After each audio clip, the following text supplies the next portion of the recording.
भगवान की जय जय जय रघुवीर समर्थ।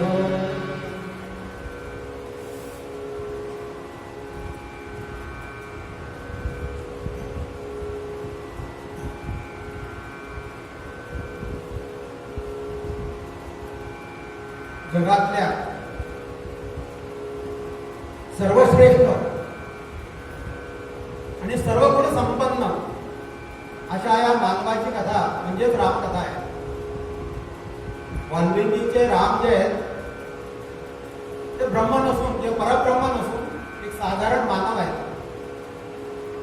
आत्मानं मानुष्यम मध्ये रामम दशरथात्मजम असं त्यांनी म्हटलेलं आहे। मी दशरथ नंदन राम आहे, कौशल्यात्मज राम आहे, परब्रह्म वगैरे मला माहित नाही।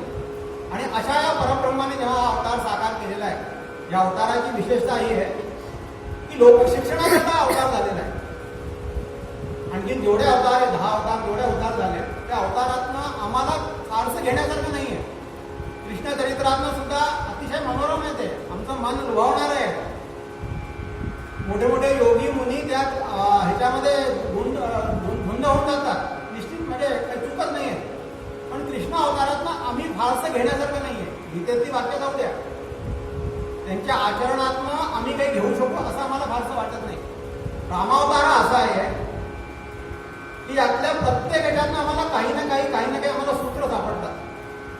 पण आमचं जीवन तर आम्हाला काहीतरी साधारण जीवन तर काही भव्य दिव्य करून घ्यायचं असेल तर रामचरित्राचा आम्हाला आश्रय घ्यायला पाहिजे। आणि अशा भूमिकेतनं वाल्मिकी रामायण त्याचा आपण गेले 10 दिवस ही कथा चालू आहे, रामकथा चालू आहे। समर्थ म्हणतात रघुनायका सारखा देव नाही। आणि पाहता गेले तर काही त्यांची काय सर्व क्रिया चोखडी, सर्व काही प्रत्येक क्रियाची चोखडी म्हणजे अगदी सर्व व्यवस्थित क्रिया आहे, शार्प क्रिया आहे भगवंताची। कुठेही त्या क्रियेमध्ये, कुठेही त्या चरित्रामध्ये एवढं सुद्धा आम्हाला तसूवर सुद्धा काही चूक सापडणार नाही। आणि अशा असताना सुद्धा भगवंताने सीतेचा त्याग केलेला आहे। आपण आपल्या मूळ विषयावर येऊया, थोडंसं रिकॅप करतो। काही बरेच लोक नवीन आलेले आहेत। सीता त्यागाचा प्रसंग घडतो, राम सीतेचा त्याग करतात, सीता वाल्मिकींच्या आश्रमामध्ये येते, लक्ष्मणजी त्यांना सोडतात रामाज्ञेवरनं।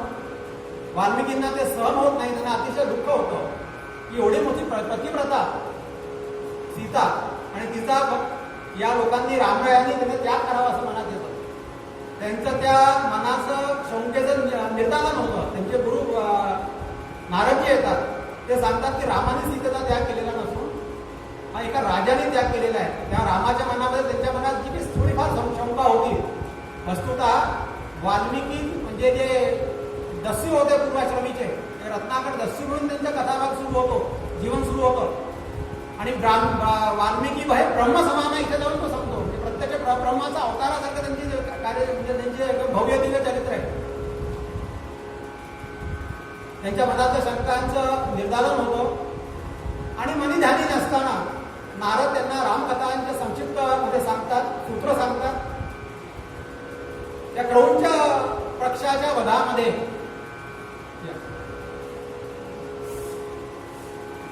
अनायासे काही मनीध्यानी नसताना त्या क्रौंच पक्षाच्या वधाचा प्रसंग घडतो. त्यांचं मन अतिशय दुःखित होतं. त्यांच्या भावना, त्यांची प्रतिभा, त्यांची प्रज्ञा जागृत होते आणि ब्रह्मदेव त्यांना भेटतात आणि सांगतात की तू रामकथा लिही म्हणून. त्या आज्ञेप्रमाणे रामकथा त्यांनी लिहिलेली आहे. रामाचं संपूर्ण चरित्र 24,000 श्लोकांनी त्यांनी निबद्ध केलेलं आहे. आदी काव्य आहे ते. यापूर्वी कुठल्याही भूमीवरती, पृथ्वीवरती कुठलंही काव्य झालेलं नाहीये. ज्या लोक आले असेल त्यांना पुनरावृत्ती वाटत असेल, पण सर्व लोकांना सांगताना एकदा पुन्हा सांगायला हरकत नाही. जगाच्या पाठीवरचं सर्वात पहिलं काव्य म्हणजे आदी काव्य आहे. यापूर्वी कुठलंही काव्य अस्तित्वात नव्हतं. कुठलाही ह्याला वाल्मिकींच्या रामायणाला कुठलाही रेफरन्स नाहीये, कुठे रेफरन्स बुक्स नाहीयेत की कोणाकडनं हे घेतलं, कोणाकडनं हे घेतलं.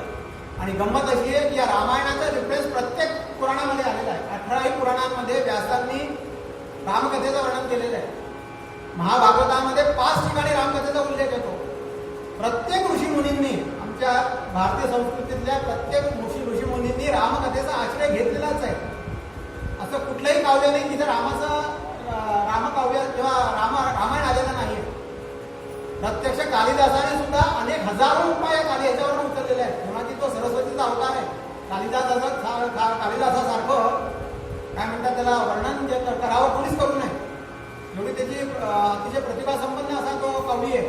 पण त्यांनी सुद्धा रामकथेतनं या वाल्मिकी रामायणांना हजारो उपमा घेतलेल्या आहेत. असं हे भव्य दिव्य काव्य आहे. वाल्मिकींनी ते संपूर्ण केलेलं आहे. आणि गायत्रीच्या 24 अक्षरांवरती काल मी बोललो होतो, प्रत्येक पहिला 1000वा श्लोक हा गायत्रीच्या पहिल्या अक्षरावरून सुरू होतो. दुसरा 1000वा श्लोक गायत्रीच्या दुसऱ्या अक्षरावरून सुरू होतो.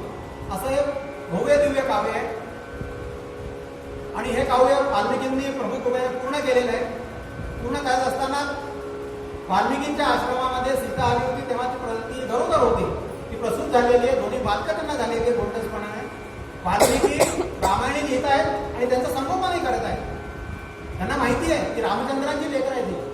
त्यांच्यावर फार त्यांच्यावर जबाबदारी अशी आहे की ते रामचंद्रांची लेकरं आहे. त्यांना आणि सीतेशिवाय कुणालाही माहित नाही. आश्रमामध्ये अनेक लोक आहेत, अनेक ऋषी आहेत, अनेक ऋषी पत्नी आहेत, शिष्य आहेत, प्रशिष्य आहेत. कोणालाही हे लोक कोण आहे, सीता म्हणजे वनदेवी म्हणून राहत आहे. आणि वाल्मिकींची अशी काय म्हणतात त्याला दंडक आहे, त्यांची शिस्त आहे की कोणीही तिला त्याचा घरीच्या विचारावू नये. आणि त्यामुळे सीतेच्या याच्यामध्ये वाल्मिकींच्या आश्रमामध्ये सीता राहते. त्यांनी दोघा बालकांना हे दिलंय. त्या बालकांचं संगोपन, बालकांचं शिक्षण आणि संस्कार हे वाल्मिकींच्या देखरेखीखाली होत आहे. वाल्मिकी त्यांना उत्तमोत्तम संस्कार घालतात. ते राजकुमार आहेत, रामचंद्रांचे उत्तराधिकारी आहेत. ही सगळी जाणीव त्यांनी ठेवलेली आहे. आणि त्यांना यथोचित त्यांच्या पद्धतीप्रमाणे त्यांना चांगले संस्कार देतात. आणि हे अतिशय काय म्हणतात त्याला भव्य दिव्य पद्धतीने मुनिकुमार घडलेले आहेत. तुमचा देश मुनिकुमारांसारखा आहे, मात्र चेहरा राजपिंड आहे. आणि अशा याच्यामध्ये ते करतात.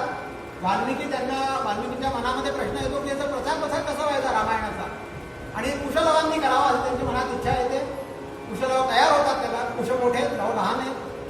आणि त्यांना ते रामायण संपूर्ण मुखोद्गत करवतात. संस्कृतमध्ये रामायण आहे. 24,000 श्लोकांचं संपूर्ण मुखोद्गत करवलं आहे असं वर्णन आहे. अतिशय भव्य दिव्य आणि प्रतिभा संपन्न हे काव्य आहे. वाल्मिकींच्या प्रतिभेच्या अनेक ठिकाणी असे घुमारे म्हणजे लोकांनी विस्मित व्हावं असे घुमारे इथे येतात. परवा मी बोललो तर आज आपण संगीत क्षेत्राचे 2-3 लोक दिग्गज लोक आहे. आपल्या माहितीकडलं सांगतो. रामायणामध्ये असा उल्लेख आलेला आहे की वाल्मिकींनी जेव्हा हे गेय रामायण बरं का, वाल्मिकींनी याला गाऊन शिकवलेलं आहे. आता ते आपल्यासमोर येईलच, आता आजच येणार आहे. पण ते गेय रामायण आहे आणि नुसतं वीणा वाजण्यावरती वाल्मिकींनी त्याला तयार केलेलं आहे. आणि त्यांनी सांगितलंय की जेव्हा सांगीतिक पक्ष त्याचा इतका वाल्मिकींनी तयार केलेला, उत्कृष्ट केलेला आहे की त्याच्यामध्ये मूर्छना प्रकार गाण्याचे येतात. 3 सप्तकांमध्ये त्यांनी ते बसवलेले आहे त्या मुलांकडनं. आणि याबद्दल वाल्मिकींनी बरंच काही त्या गाण्याबद्दलच लिहिलेलं आहे, संगीत विद्येबद्दल लिहिलेलं आहे. म्हणजे प्रतिभा, काव्य प्रतिभा तर विलक्षण आहेच. त्यांना संगीतबद्ध सुद्धा त्यांनी अतिशय चांगल्या पद्धतीने केलेलं आहे. ताल सुद्धा त्यांनी सांगितलं, कितीतरी ताल त्यांनी घेतलेला आहे. म्हणजे अशा वाल्मिकींना योग्य संधी सापडते. तेव्हा एका संधीच्या याच्यामध्ये असतात, वाट बघत असतात. त्यांना सांगण्यात येतं की अयोध्येमध्ये आता अश्वमेध यज्ञ सुरू आहे आणि त्या अश्वमेध यांना फार आनंद होतो की आपल्याला योग्य संधी आहे. त्यापूर्वी ते त्यांची चाचणी घेतात, एक त्यांचा रंगीत तालीम घेतात. आजूबाजूच्या ऋषीमुनींना बोलवतात सगळ्यांना. ते 50-100 ऋषीमुनी जमलेले आहेत. ते सुद्धा अतिशय उच्च अधिकाराचे लोक आहेत. त्यांच्यासमोर यांचं गायन होतं. ते अतिशय ऋषीमुनी प्रसन्न होतात. त्यांच्या डोळ्यांना अक्षरशः अश्रुधारा वाहू लागतात आणि ते अतिशय प्रसन्न होऊन यांना खूप खूप त्यांना आशीर्वाद देतात, त्यांना भेटवस्तू देतात निरनिराळ्या. आणि असे आता त्यांनाही त्यांची उमेद झाली आहे. मुलांनाही खूप चांगलं वाटतंय. त्यांना आता कळलं की आपल्याला अयोध्येत जायचं आहे. अयोध्या काय वगैरे त्यांना माहीत नाही. आपल्याला ऋषी आपल्या गुरुजींनी सांगितल्याप्रमाणे रामकथेचं गायन करायचं आहे आणि ते अयोध्येत जायचं आहे, जाऊन करायचं. एवढ्या उमेदीमध्ये त्या आई वडिलांचा, आपल्या क्षमा करा, मातेचा निरोप घेतात, ऋषीमुनींचा निरोप घेतात आणि वाल्मिकींचा सुद्धा निरोप घेतात. वाल्मिकी म्हणतात, जा बाळांनो, जा बाळांनो, गा बाळांनो श्रीरामायण. प्रभू राजाच्या नगरी जाऊन गा बाळांनो श्रीरामायण. इथपर्यंत काल पण आलेलो होतो. आणि सीतामातेला नमस्कार करत असताना सीतामाता थोड्याशा मनात त्यांच्या डोळ्यात पाणी येतं आणि तिथल्या त्या वनदेवतांना, मार्गामध्ये असलेल्या जेवढ्या वनदेवता आहेत त्यांच्या सगळ्यांचं ते स्मरण करतात. अयोध्येच्या जेवढ्या नगरामध्ये देवता आहेत, ग्रामदेवता, स्थानदेवता, कुलदेवता, या सगळ्यांच्या मनोमन सीतामाता स्मरण करतात आणि त्यांना म्हणतात की माझी बाळं तिथे येत आहे, आपण त्यांचं लक्ष द्या बरं. त्यांना पहिल्यांदाच येत आहे. अयोध्येबद्दल अतिशय प्रेम असल्यानंतर सुद्धा अयोध्येने ते त्यांची अशी वागणूक केली आहे. थोड्या मनात साशंकित आहेत त्या. ज्यांनी मला न्याय दिला नाही ते माझ्या बाळांना न्याय देतील, अयोध्या माझ्या बाळांना न्याय देईल का? आणि वाल्मिकींचं म्हणणं आहे. आणि अचानक निरोप देतात. लोक बालक अतिशय उमेदीमध्ये निघालेले आहेत. वास्तविक यांना तिथे जाऊन गायन करायचं एवढंच माहिती आहे. याचा मागचा उद्देश काय हे माहिती नाही आहे. ते नुसते रामकथेच्या गायनाकरता निघाले आहेत का? नाही. ते रामकथेच्या गायनाकरता निघालेले नाहीये. ते आपल्या मातेच्या कपाळावर लागलेला जो कलंक आहे, जो अयोध्येवासियांनी त्यांच्यावर लावलेल्या जनांनी काहीही कारण नसताना, वास्तविक पतिव्रता आहे, ती साध्वी आहे, तिच्यावर कलंक लावून की तिच्या राज्यसिंहासनावर बसण्यास योग्य नाहीये रामाबरोबर असं म्हणून तिला देशनिकाला केलेला आहे आणि तिचा त्याग केलेला आहे. हा जो कलंक आहे हा पुसण्याकरता ते निघालेले आहे. पण यांना त्याची काही कल्पनाच नाही आहे. अजाण बालक आहे ते. आपल्या सद्गुरूंनी जे, आपल्या गुरुजींनी सांगितलं तेवढंच आपल्याला करायचं असं त्यांच्या मनात आहे. काल बोललो होतो, वाल्मिकींनी त्यांना अनेक सूचना दिलेल्या आहेत. तुम्ही तिथे अयोध्येमध्ये जाताय, तुम्हाला लोक घरी बोलवतील, तुमचं गायन करतील, घरात कुणाच्या जायचं नाही, लोक तुम्हाला भेटवस्तू देतील, त्यांचा स्वीकार करायचा नाही, तुम्हाला लोक जेवायला बोलवतील, चांगले चांगले मिष्ठान्न देतील, तुम्ही तिथलं काहीही खायचं नाहीये. का? कारण त्यांच्या मनामध्ये हा भाव आहे, वाल्मिकींच्या मनामध्ये, या अयोध्या जनांनी माझ्या या सीतेला आपल्या देशातनं, आपल्या नगरातनं बाहेर काढलेलं आहे. जोपर्यंत मी तिची पुनःस्थापना त्या अयोध्येच्या मंदिरात करणार नाही, त्या जनमानसाच्या हृदय मंदिरात करणार नाही, तोपर्यंत तिथलं अन्य त्याग काय ग्राह्य नाहीये, ते घेणारच नाही. आणि म्हणून त्या मुलांना त्यांनी त्या पद्धतीने शिकवलेलं आहे. त्यांना सांगितलं नाहीये कारण काय, फक्त तिथलं तुम्ही काही खायचं नाही एवढंच सांगितलं. एवढंच सांगितलेलं आहे. आणि अशा उमेदीमध्ये ते निघतात आणि आता ते अयोध्येमध्ये येऊन पोहोचलेले आहेत. वाल्मिकींचं निष्पाप मन आहे, अतिशय उत्कट भावना आहे आणि देवाकडून कौल आहे. या सगळ्या गोष्टी एकंदर जुळून येतात. त्यांच्या वास्तविक मनीध्यानी नव्हतं की आपल्याला रामायण लिहायचंय. त्यांच्या मनीध्यानी एवढंच होतं की मला सीतेच्या लागवर लागलेला कलंक जो आहे तो मला दूर करायचा आहे. आणि त्यामुळे ते म्हणतात, त्यांनी रामायण लिहित असताना काय त्यांच्या मनात आहे, हे जरी रामाची कथा आहे बाई, हे जरी मी रामायण लिहित असलो, मी रामकथा लिहित असलो, तरी कृष्णम रामायणम काव्यम सीता या चरितम महत्व. जे रामायण म्हणजे रामाची कथाच नाहीये, ही सीतेचं चरित्र आहे. जरी जगास पुढे ही रामाची कथा आलेली असली, की रामायण म्हणजे रामाची कथा नाही, त्यांच्या मनातले जे पहिल्यापासून भाव होते ते भाव हे होते की सीतेचे चरित्र आहे. आणि उद्दिष्ट त्यांनी आपण सांगितलेलंच आता की सीतेला जनमानसाच्या हृदयावर पुन्हा स्थान मिळावं, अयोध्येमध्ये स्थान मिळावं, हा त्यांचा उद्दिष्ट आहे. बालकं आलेली आहेत. त्या दोन्ही मुनी कुमारांकडे अयोध्यावासी लोक विस्तृत नजरेने बघतायत. छोटेसे बालक आहेत, 8-9-10 वर्षाची बालकं आहेत. दोन्ही मुनिकुमार आहेत. मुनिवेश धारण केलेला आहे त्यांनी. अतिशय सुंदर त्यांचा गळा आहे. आणि त्या गायन हे करून त्या ठिकठिकाणी जाऊन ते आपल्या चौरस्त्यावरती म्हणा, चौकातमध्ये म्हणा, ते गायन करतायत. आणि गायन करत असताना तिथल्या लोकांनी मंत्रमुग्ध व्हावं, लोकांनी विस्तृत करावं, काय काय काव्य आहे, काय मुलं गात आहेत. आणि दुसरं लोकांच्या लक्षात येऊ लागलं की ह्या काव्यामध्ये, या कथेमध्ये काहीतरी आपला सुद्धा संबंध आहे. मात्र आपली विचारसरणी आणि या काव्याची विचारसरणी थोडीशी भिन्न आहे, पण काहीतरी आपल्याशी संबंधित आहे. आणि लोक म्हणतात ना, आकृष्ट झाले तिकडे. लोकांनी त्यांना गोळा करावं, त्यांनी ती कथा संपल्यानंतर दुसऱ्या ठिकाणी जावं आणि 5-50-100 लोक जोडले की तिचीच कथा सुरू करावी. मागच्या लोकांनी पण बरोबर यावं, तो घोडका बरोबर यावा, अशी गर्दी वाढू लागली. आणि अयोध्येच्या चौकामध्ये ठिकठिकाणी त्यांचं गायन होऊ लागलं. सर्वत्र अयोध्येमध्ये त्यांची चर्चा चालू आहे. काय मुलं आहेत, काय गायन करतात. आणि काहीतरी प्रत्येकाला हे वाटू लागलं की माझ्याशी निगडीत, अयोध्येच्या जनांशी निगडीत काहीतरी ते चाललेलं आहे. नक्की सांगता येत नाही, पण काहीतरी आहे आणि काहीतरी भावस्पर्शी असं चालू आहे. आणि असं असताना रामचंद्र आपल्या महालामध्ये बसलेले प्रभू रामचंद्र, आणि त्यांच्या कानावरती यांचे स्वर जातात. अतिशय त्यांना आनंद होतो. त्यांना कल्पना आहे की कोणीतरी मुनिकुमार अयोध्येमध्ये आलेले आहेत आणि ठिकठिकाणी ते गायन करतात ते रामायणाचं, पण त्यांनी अजून ऐकलेलं नाहीये. त्यांच्या कानावर ते स्वर जातात आणि ते एकदम भारावून जातात. तेव्हा आपण बघा, कुणीतरी आपल्याला एखाद व्यक्ती मिळाला ना, कधी कधी असं होतं की एखाद्याबद्दल आपल्याला खूप जास्त प्रेम वाटतं. बघा, ते कारण काही नसतं, आपण त्याला बघितलेला नसतो, आपण त्याला ओळखत नसतो, पण कुणाबद्दल एखादं एक चांगलं याचं मनात भावनात असतात. आणि एखादा व्यक्ती असा असतो की त्याचं काही आपलं गेलेलं नसतं, त्यांनी आपलं काही वाकडं गेलेलं नसतं, तरी आपलं त्याच्या मनामध्ये, आपल्या मनात द्वेष असतो. काही कारण नसतं. मला हा मनुष्य आवडत नाही. का आवडत नाही, काही कारण नाही आहे, पण मनामध्ये आपले भाव असतात. हा मला नाही पटत, आणि हा खूप चांगला आहे. तो किती वाईट असला तरी आम्ही त्याला चांगलं म्हणतो, आणि कोणी कितीही चांगला असला तरी आम्ही त्याचं वाईट म्हणतो. त्याचं कारण काय आहे, आमच्या पूर्वजन्माचे काहीतरी धागेदोरे असतात त्याच्यात, काही कारण नसतं. तर पूर्वजन्मीचे जे दोरे असतात त्याच्यातली जर आमच्या भावना एवढ्या येऊ शकतात, तर इथे तर प्रत्यक्ष रामचंद्रांच्या या जन्मीच्याच भावना आहे, या जन्मीचीच पालनमुळे त्यांची आहे, त्यांचा रक्तसंबंध आहे. ते दोन्ही जे सुकुमार आहेत, दोन्ही बालकं प्रत्यक्ष रामचंद्रांची हे ते गायन चालवलेले आहे. आणि रामचंद्रांना इच्छा होते, प्रभू रामचंद्रांना, की त्यांचं गायन आपण श्रवण करावं. ते लक्ष्मणांना म्हणतात, लक्ष्मणा जा आणि त्या मुनिकुमारांना दोघांना मला घेऊन येऊ.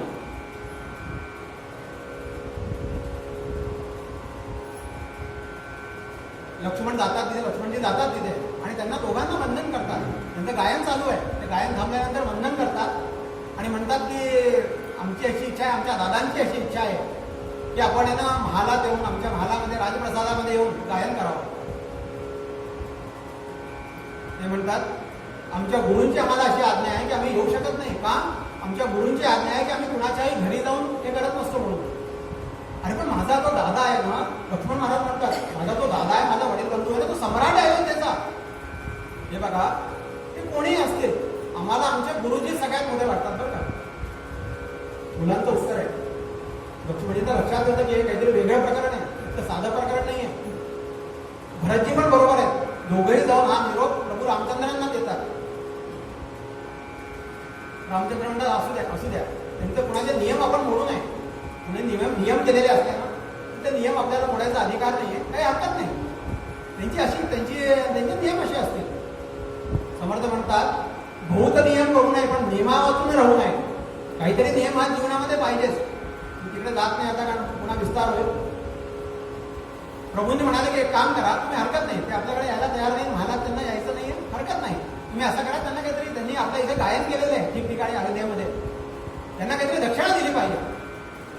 आणि म्हणून तुम्ही असं करा, दक्षिणा किती द्यायला पाहिजे किंवा किती दक्षिणा दिलेली आहे, वाल्मिकींनी असं वर्णन केलेलं आहे. 18,000 सुवर्ण मोहरांची दक्षिणा त्यांनी पाठवली आहे प्रभू रामचंद्रांनी. अजून त्यांनी त्यांना बघितलेलं नाहीये आपसामध्ये, फक्त स्वर ऐकलेले आहेत. आणि ते सेवक लोक चांदीची ताटं, त्याच्यामध्ये सुवर्ण मोहरा, असं सगळा लवाजमान तो लक्ष्मणजी आणि भरतजी येऊन त्यांना देतात. ते म्हणतात आम्ही दक्षिणा स्वीकार करणार नाही. का? आमची गुरुजींची आज्ञा आहे तशी. अयोध्येचं आम्ही कुठलंही आपल्या लोकांकडे घेणार नाही. तुम्ही असं करा, हे जे द्रव्य आहे त्याला कुठेतरी चांगल्या कार्यात लावा. आणि लक्ष्मणजी येऊन हा निरोप देतात. प्रभू रामचंद्र त्यांना म्हणतात, त्यांना एवढं ती विनंती करा, कमीत कमी मला गायन करू नका, पण मला महालात येऊन भेटायला काय हरकत आहे. लक्ष्मणजी त्यांना सांगतात की माझ्या दादांची अशी विनंती आहे की तुम्ही येऊन त्यांना सम्राटांना तिथे भेटावं. हो हो चालेल ना, ते चालेल. इकडे ना बसा बसा, चालेल ना. आणि ते दोघेही येतात. आम्हाला सुद्धा आनंद होईल सम्राटांना भेटायला, अयोध्येच्या सम्राटांना भेटायला आम्हाला आनंद होईल. दोघे जण तिथे येतात. आणि वाल्मिकींनी वर्णन केलेलं आहे की दोघे मुनिकुमार आल्यानंतर वाल्मिकी आपले प्रभू रामचंद्र आपल्या स्थानावर उभे राहिलेले आहेत. त्यांनी प्रणाम करून त्यांना दोघांचं स्वागत केलेलं आहे. मुनिकुमारांचं इतकंच नव्हे, त्यांना उच्चासनावर बसवलेलं आहे, त्यांची पाद्यपूजा केलेली आहे आणि त्यांना नमस्कार केलेला आहे. बघा, रामचंद्रांना अजून माहीतच नाही आहे कोण आहेत म्हणून. त्या दोघांनाही हे माहीत नाही की आमची पूजा करणारा आमचा पिता आहे म्हणून.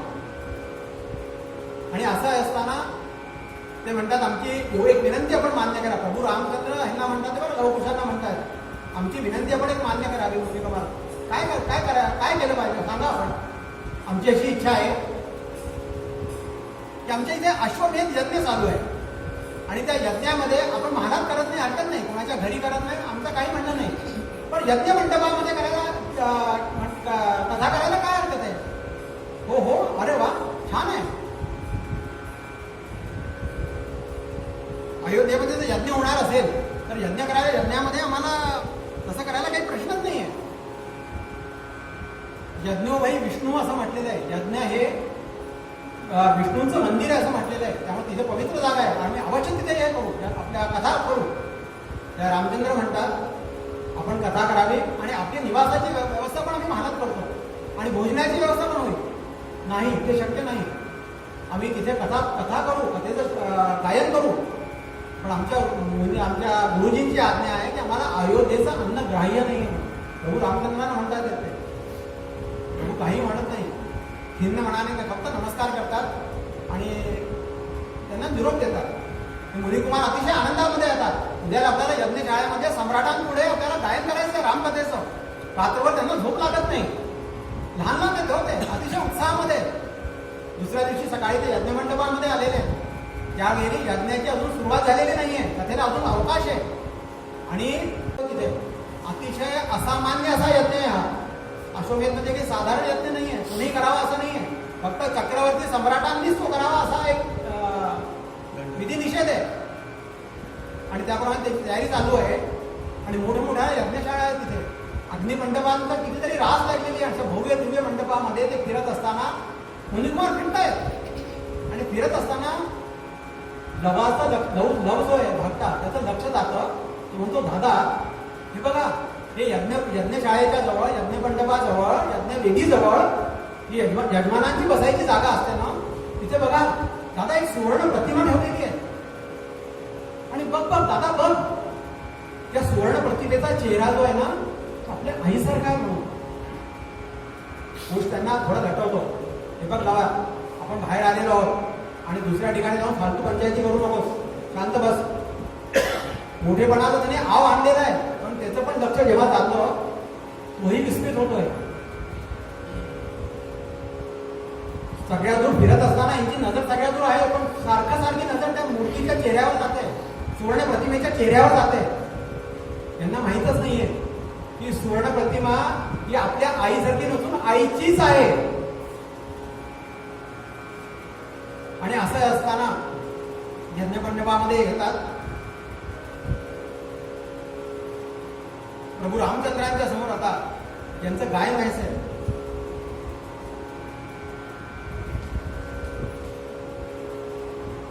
अश्वमेध करत असताना एक प्रसंग सांगतो आपल्याला. अश्वमेध करत असताना ऋषींनी रामाला एक विनंती केलेली आहे की रामा, या यज्ञामध्ये पत्नी पाहिजे. बरोबर, हवा यज्ञामध्ये पत्नी पाहिजे आणि त्या पत्नी करता तुला आता दुसरं लग्न केलं पाहिजे. रामचंद्र म्हणतात, प्रभू रामचंद्र म्हणतात, हे होणार नाही. रामाच्या हृदय सिंहासनावरती पूर्वी पण सीता तारूढ होती, आजही आहे आणि पूर्वीही राहणार आहे, पुढेही राहणार आहे. रामाने सीतेचा कधीच त्याग केलेला नाहीये. मात्र लोकलाज्यस्तव, लोकांच्या इच्छेस्तव राजांनी, रामराजांनी, राजा रामचंद्रांनी महाराणी सीतेचा त्याग केलेला आहे. तेव्हा हे शक्य होणार नाही. तुम्हाला जर दुसरं काही प्रतिमा वगैरे करून असं काही ठेवून चालत असलं तर आपण करा, काही माझं म्हणणं नाहीये. की प्रतिमा देखील सीतेचीच पाहिजे बरं का, दुसरी देखील कोणाची नको. ऋषीमुनी वेळोवेळ त्यांना आग्रह करतायत की दुसरं लग्न करायला पाहिजे, तर तेव्हा हे शक्य होणार नाही. आपण बघा, रामचंद्रांच्या वडिलांनी 3 लग्न केलेली आहेत. 3 लग्न किंवा एकापेक्षा जास्त लग्न काही वावं नाही आहे त्या काळाप्रमाणे. त्यांच्या घराण्यातच झालेलं आहे, प्रत्येक पित्याने केलेलं आहे. पण एक पत्नी एक व्रत बाण घेतलेले रामराया ते म्हणतात, स्पष्ट सांगतात की जर आपल्याला हे सगळे शक्य असलं, माझ्या सीतेची प्रतिमा करून जर तुम्ही करू शकला, माझ्या शेजारी बसून जर मी यज्ञ करू शकलो तर शक्य, ठीक आहे. नाही तर तुम्हाला आणि तुमच्या यज्ञाला मी इथून साष्टांग प्रणाम करतो. प्रभू रामचंद्रांच्या चरित्राबद्दल जेव्हा अनेक लोक आक्षेप घेतात ना, तेव्हा त्यांनी या वाक्याकडे लक्ष द्यावं. काय आहे की मानवीय संबंध आणि कर्तव्य या दोन्ही भूमिका रामाने एकाच वेळी निभावलेल्या आहेत.